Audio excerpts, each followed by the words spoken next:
Bonjour à tous, je m'appelle Guillaume Nair, je suis professeur de violon et violoniste dans la région de Marseille, Marignane-Istres.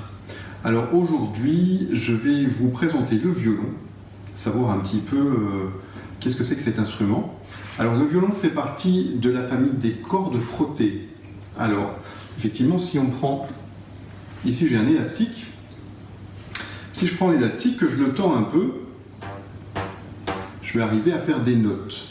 Donc c'est un petit peu le principe du violon, c'est qu'on va prendre une corde, on va la tendre, et cette corde va pouvoir faire du son. Et maintenant je vais rajouter un petit accessoire, je vais rajouter une petite boîte. Et là on s'aperçoit que en fait, l'élastique il fait vibrer la boîte aussi, et du coup on a plus de son. Donc c'est un petit peu le principe du violon, c'est-à-dire que voilà mon violon. On a 4 cordes, et ces 4 cordes, elles sont reliées par, ici, un petit bout de bois qu'on appelle le chevalet, à la table. Donc les cordes vibrent, mais en fait, comme elles sont reliées à la table va vibrer aussi. La table elle-même est reliée avec un petit bout de bois au dos de l'instrument, donc le dos va vibrer autour, va vibrer aussi, pardon. Et donc en fait on va avoir toute la caisse de l'instrument qui vibre et qui va donc pouvoir faire entendre plus fort le son de la corde. Alors je ne sais pas si on voit d'ici, mais les cordes elles n'ont pas la même tension et surtout elles n'ont pas la même taille, et donc on va avoir 4 notes différentes.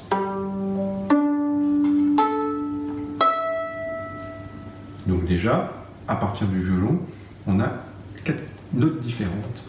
En plus, donc, ma corde, elle est fixée ici, elle est fixée ici, mais je peux aussi, avec la main gauche, la raccourcir.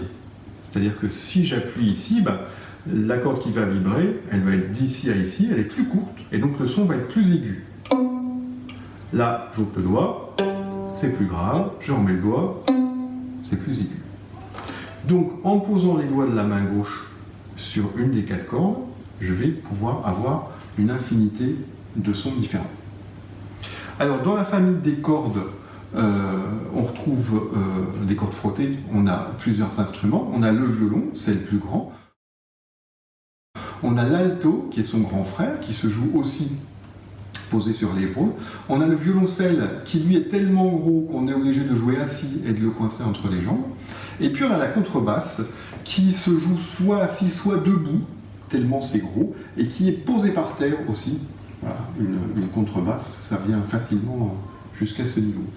Alors ça, c'est un violon pour les adultes, qui a sa taille maximum, je dirais. On a un exemplaire un petit peu plus petit, ça c'est un 3/4 pour les adolescents. On a cette fois-ci un demi pour les enfants un petit peu plus jeunes. Alors j'ai pas de quart, mais par contre j'ai un 16e. J'ai un 16e. Donc le 16e, c'est, on va dire, pour les enfants de 3-4 ans, parce qu'on peut commencer le violon très tôt, et donc à ce moment-là on a un tout petit violon. Mais donc il fait exactement les mêmes choses qu'un grand, c'est juste qu'il est adapté à la taille des enfants. Alors le violon, il ne serait pas complet, j'ai dit au début qu'on faisait partie de la famille des cordes frottées, parce qu'effectivement, on va jouer quelques fois en tirant sur les cordes, mais on va jouer surtout avec un archet.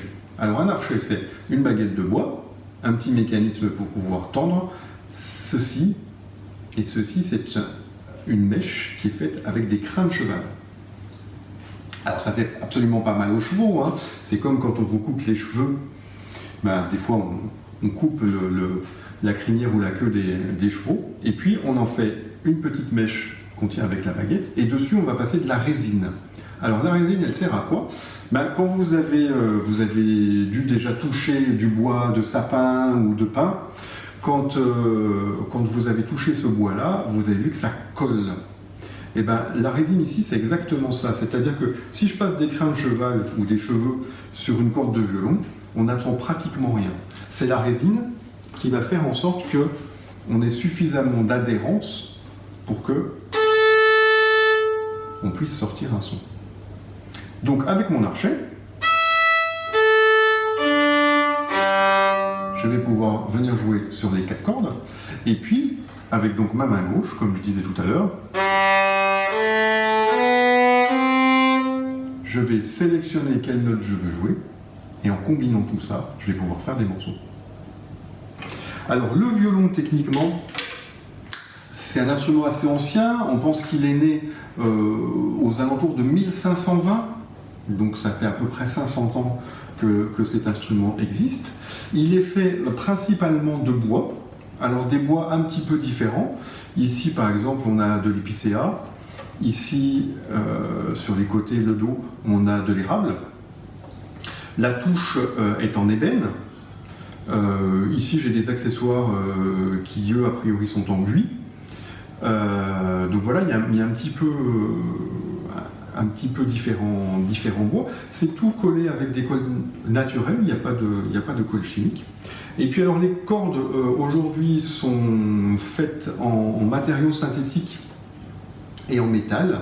Aux alentours de 1520, évidemment, c'était pas ça. Donc on prenait généralement du boyau de mouton qu'on faisait sécher et on faisait des cordes avec et ça faisait l'instrument.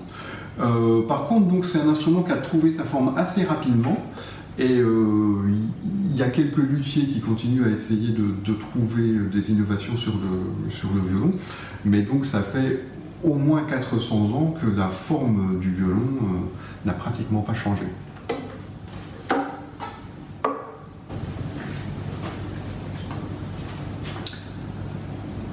Alors, ce qui est intéressant dans le violon, il y a plusieurs choses. Il y a déjà que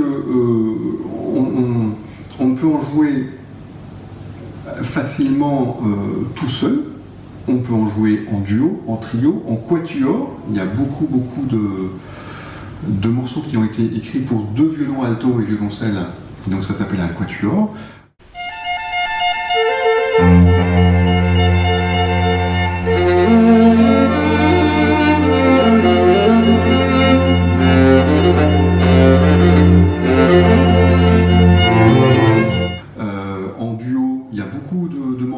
Écrit pour violon et piano, par exemple. Mais si vous regardez un petit peu plus tard, vous allez voir qu'on vous a enregistré des morceaux à 2 violons. Ça marche aussi. Il y a des orchestres à cordes. Alors c'est pareil, on prend les instruments de la famille des cordes frottées. Généralement, il y a 2 pupitres de violon, un d'alto, un de violoncelle, un de contrebasse. Et ça forme un petit ensemble en général d'une vingtaine de personnes.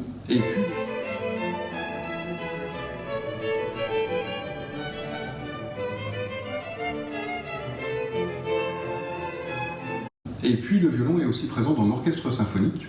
Donc là, l'orchestre symphonique, on a tout l'orchestre à cordes, plus les vents. Donc là, on va rajouter flûte, hautbois, clarinette, basson, cor, trompette, trombone, etc. pour avoir un grand ensemble. Mais donc il y a beaucoup de violons qui sont présents dans ces orchestres.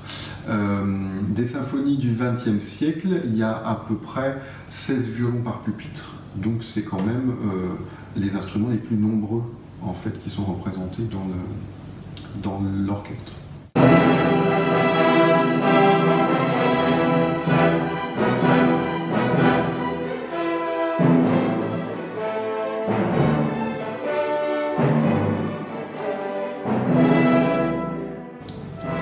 Voilà, pour finir cette présentation, j'aimerais vous signifier qu'on rencontre le violon dans beaucoup de styles musicaux différents, en musique classique évidemment, on en a parlé un petit peu, mais aussi dans la chanson française, le rock, Louise Attaque par exemple, ou alors Kali utilise du violon. Il y a même des groupes de métal où il y a du violon ou de hard rock, et puis le jazz. Évidemment, les musiques traditionnelles en France, en Irlande, en Écosse, les musiques des Balkans, les musiques des pays de l'Est, et puis en Amérique du Sud, en Amérique du Nord, toutes ces régions ont du violon dans leur musique traditionnelle.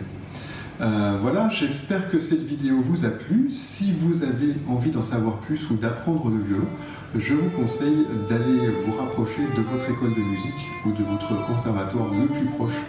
Et je suis persuadé qu'ils vous accueilleront avec plaisir.